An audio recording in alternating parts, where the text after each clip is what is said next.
प्रभाग क्रमांक 10 मध्ये सूरज वाघ यांना उत्स्फूर्त प्रतिसाद. पाचोरा नगरपालिका निवडणुकीत प्रभाग क्रमांक 10 मध्ये युवा उच्चशिक्षित तरुण भाजपचे उमेदवार सूरज वाघ हे लक्षवेधी ठरत आहेत. व्यवसाय सांभाळून राजकारणाच्या माध्यमातून लोकसेवा करण्याचा निर्णय घेतला आहे. जनतेशी संवाद साधताना त्यांना मतदारांचा उत्स्फूर्त प्रतिसाद मिळत आहे. सूरज वाघ हे वाघ कुटुंबातील राजकीय घराणे असले तरी त्यांनी स्वतःची ओळख स्वतंत्र निर्माण केली आहे. नागरिकांच्या छोट्या मोठ्या तक्रारी असो किंवा सामाजिक उपक्रम, प्रभागाचा विकास असो की आरोग्य सुविधा, आपण 24 तास मतदारांसाठी उपलब्ध राहू असा जनतेला विश्वास देत आहेत. प्रभागातील नागरिकांमध्ये त्यांच्या उमेदवारीला सकारात्मक प्रतिसाद मिळताना दिसत आहे. स्थानिक तरुण, महिला वर्ग आणि ज्येष्ठ नागरिकांचा पाठिंबा सूरज वाघ यांना लाभत आहे. अनेक तरुणांनी स्वयंस्फूर्तीने त्यांच्या प्रचारात सहभाग होऊन घराघरात सूरज वाघ यांना प्रचंड समर्थन व्यक्त केला जात आहे. निवडणूक प्रचाराच्या पहिल्या टप्प्यात प्रभाग क्रमांक 10 मध्ये त्यांच्या प्रचाराचे वातावरण रंगू लागले आहे.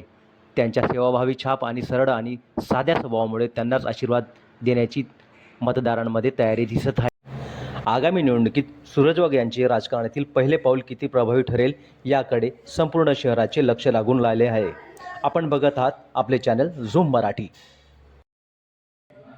सर्वप्रथम स्वर्गवासी ओंकारप्पा वाघ यांचा वारसा आम्ही माझ्या वडिलांनी आणि माझ्या काकांनी जोपासला आहे.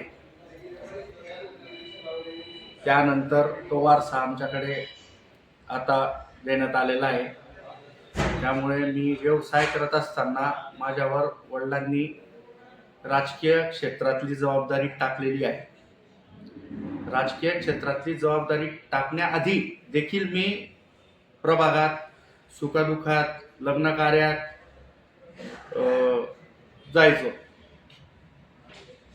दादा, मी काय म्हणतोय, तुमच्या प्रभागात कसं काय तयारी झाली तुमची?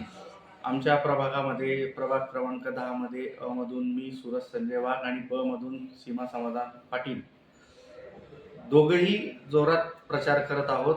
जनतेचा उत्स्फूर्त प्रतिसाद आम्हाला मिळत आहे.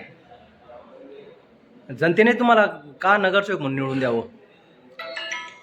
गेल्या 8 वर्षापासून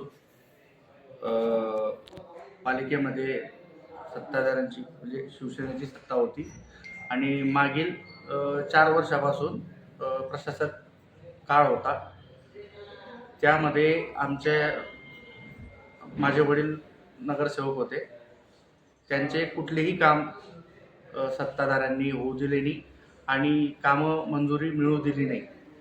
त्यामुळे आता कुठेतरी पक्षप्रवेशानंतर म्हणजे वाघ घराण्याचा पक्षप्रवेशानंतर एक भारतीय जनता पक्षातर्फे आम्हाला उमेदवारी देण्यात आलेली असून एक वेगळं वातावरण शहरामध्ये तयार झालेलं आहे.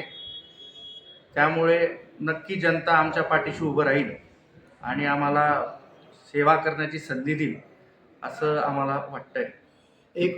आणि मी प्रभागाच्या सर्वांगीण विकासासाठी स्वतःला झोकून देईल आणि माझ्या प्रभागातल्या तरुणांसाठी मी कालच एका इंटरव्ह्यूमध्ये बोललो आहे की प्रभागातल्या तरुणांसाठी ई-लायब्ररीचं माझा करण्याचा मानस आहे. ई-लायब्ररी पहिले पाचोरा शहरात आहे असं मला काल माहिती मिळाली, पण ती कदाचित कागदोपत्री असेल आणि फक्त तिचं बिल काढण्यापुरता ती असेल असं मला वाटतंय. तुम्ही मतदारांना काय आवाहन करणार आहे? मतदारांना मी एवढंच आवाहन करेन की तुम्ही आम्हाला एकदा सेवेची संधी द्या. आम्ही केव्हाही दिवस रात्र असो, आम्ही तुमच्यासाठी केव्हाही हजर आहोत. इस 5 साल के लिए नहीं आया हूँ आप, मैं 50 साल के लिए आया हूँ। ऐसा आपकी ये रैलीज में क्या है, आप में क्या है जो यूथ आपको इतना प्यार करता है? ये भीड़ नहीं है, मेरे भाई है। 50 डिग्री के टेम्परेचर में कोई तपती हुई सड़क पे अगर आपके बराबर चल रहा है, आपको नहीं पता कि उसने सुबह से खाना खाया या नहीं खाया, और आपके लिए भूखे पेट वो अगर नारे लगा रहा है तो उनका बहुत बड़ा एहसान है।